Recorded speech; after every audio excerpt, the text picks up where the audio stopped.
ये हिमाचल की सरकार झूठे वायदे करके बनी, छोड़ दें गद्दी। राहुल गांधी जी और इनके चमचे बार बार भारत का अपमान कर रहे हैं और ये तार जो जुड़े हैं कांग्रेस के पाकिस्तान से, ये बहुत सारे प्रश्न चिन्ह उनकी सोच पर खड़े करते हैं। मैं हिमाचल का ही सांसद हूँ। हजारों करोड़ रुपए की मदद हमने आपदा के समय की। हिमाचल की सरकार पैसा नहीं खर्च कर पाई और कुछ पैसा वापस चला गया। हिमाचल की सरकार तरपाल तक नहीं दे पाई, ये हालत उनकी है। अगर आपदा के समय आप ये देखो कौन कांग्रेस कौन भाजपा का परिवार है, फिर जाके तरपाल दोगे और एक तरपाल 12-12 घर पे मिलेगा तो क्या होगा। रहना हिंदुस्तान में है लेकिन गुणगान पाकिस्तान का कांग्रेस ने करना है। मंडी दौरे पर पहुंची पूर्व केंद्रीय मंत्री और सांसद अनुराग ठाकुर ने कांग्रेस नेता राहुल गांधी पर जमकर निशाना साधा। उन्होंने कहा कि विदेश जाकर भारत और आरएसएस के खिलाफ बोलना राहुल गांधी की आदत बन गई है। अनुराग ने आरोप लगाया कि ऑपरेशन सिंदूर और एयर स्ट्राइक के समय भी राहुल गांधी पाकिस्तान के पक्ष में बयान देते नजर आए। मुझे लगता है राहुल गांधी जी लीडर अपोजिंग भारत, बार बार भारत विरोधी बात करना श्रीमान राहुल गांधी जी की आदत बन गई है, फितरत हो गई है। और ये बार बार दिखता है कि चाहे एयर स्ट्राइक हो, सर्जिकल स्ट्राइक हो, ऑपरेशन सिंदूर हो, कांग्रेस और विपक्षी दल पाकिस्तान की भाषा बोलते रहे और पाकिस्तान यूनाइटेड नेशंस हो या दुनिया के अन्य मंच हो, वहाँ पर कांग्रेस की भाषा बोलता रहा। ऐसी कौन सी मजबूरी है कि भारत का विरोध करना राहुल गांधी जी के लिए ज़रूरी है? क्या भारत का अपमान करना, भारत के लोकतंत्र पर तंज कसना, भारत की क्षमताओं पर प्रश्न चिन्ह खड़ा करना, जबकि दुनिया भारत की बढ़ती ताकत को सलाम कर रही है, वहीं राहुल गांधी जी और इनके चमचे बार बार भारत का अपमान कर रहे हैं। अभी हाल ही के अगर आप आर्मी चीफ के या नेवी चीफ के बयान भी सुनेंगे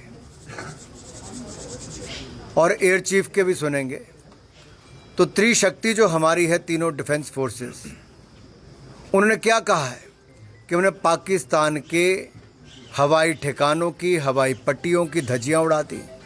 11-12 लड़ाकू विमान और विमान उनके ध्वस्त कर दिए। उनके जो एयर डिफेंस सिस्टम थे उनको ख़त्म कर दिया।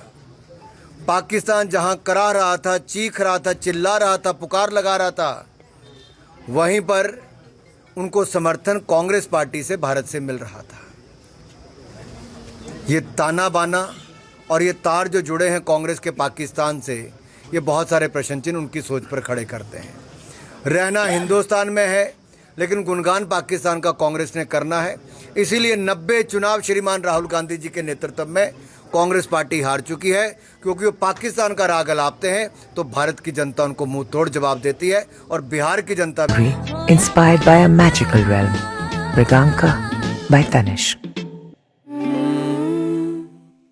वोट चोर गद्दी छोड़ो अभियान पर कांग्रेस को घेरते हुए अनुराग ठाकुर ने कहा कि झूठे वादों से सत्ता में आई कांग्रेस सरकार अब खुद सवालों के घेरे में है।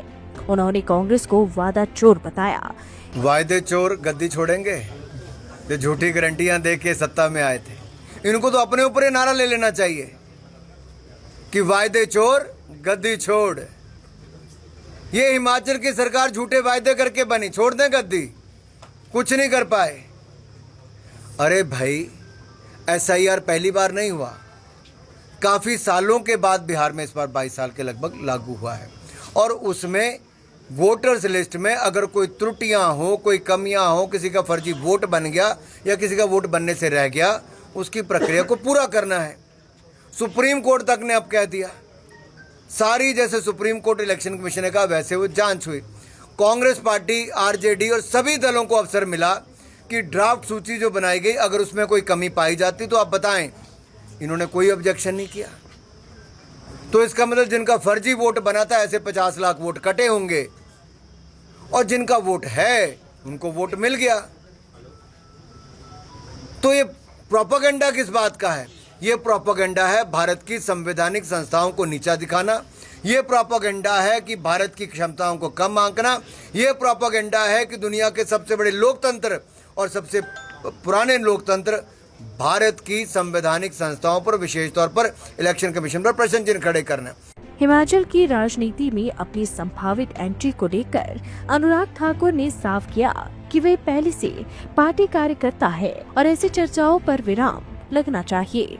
मैं हिमाचल का ही सांसद हूँ और धन्यवादी हूँ हमीरपुर संसदीय क्षेत्र की जनता का, जिन्होंने 5 बार मुझे जिताया, हिमाचल का नेतृत्व करने का अवसर दिया।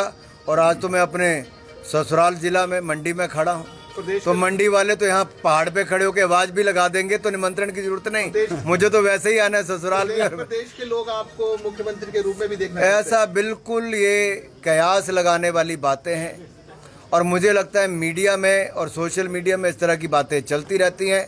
इस पे पूर्ण विराम लगा देना चाहिए। मैं पार्टी का कार्यकर्ता हूं और कार्यकर्ता के रूप में काम करता रहूंगा। पार्टी को मजबूत करेंगे और जो जनता ने खोया है कांग्रेस के शासनकाल में 2027 में भाजपा की सरकार में, उसको पूरा करके देंगे। वहीं हिमाचल को केंद्र से मिली 843 करोड़ की एक्स्ट्रा किश्त को कांग्रेस सरकार नाकाफी बताने पर उन्होंने कहा कि प्रदेश को लगातार हजारों करोड़ की मदद मिल रही है, लेकिन कांग्रेस जनता को गुमराह कर रही है। इससे पहले मंडी पहुंचने पर भाजपा कार्यकर्ताओं और संस्थाओं ने अनुराग ठाकुर का जोरदार स्वागत किया। इसके बाद वे सर्किट हाउस पहुंचे और पार्टी कार्यकर्ताओं से मुलाकात की। सारे के सारे वायदे और गारंटियां धरी की धरी रह गई। अब ध्यान हटाने के लिए कांग्रेस के नेता केवल भारत सरकार पर तंज कसते हैं, जबकि भारत सरकार ने हजारों करोड़ रुपए की मदद हिमाचल प्रदेश की 93,262 मकान तो एक साथ हिमाचल को आज तक नहीं मिले, मोदी सरकार ने दिए। हजारों करोड़ रुपए की मदद हमने आपदा के समय की, हिमाचल की सरकार पैसा नहीं खर्च कर पाई और कुछ पैसा वापस चला गया। हिमाचल की सरकार तरपाल तक नहीं दे पाई, ये हालत उनकी है। अगर आपदा के समय आप ये देखो कौन कांग्रेस कौन भाजपा का परिवार है, फिर जाके तरपाल दोगे और एक तरपाल 12-12 घर पे मिलेगा तो क्या होगा।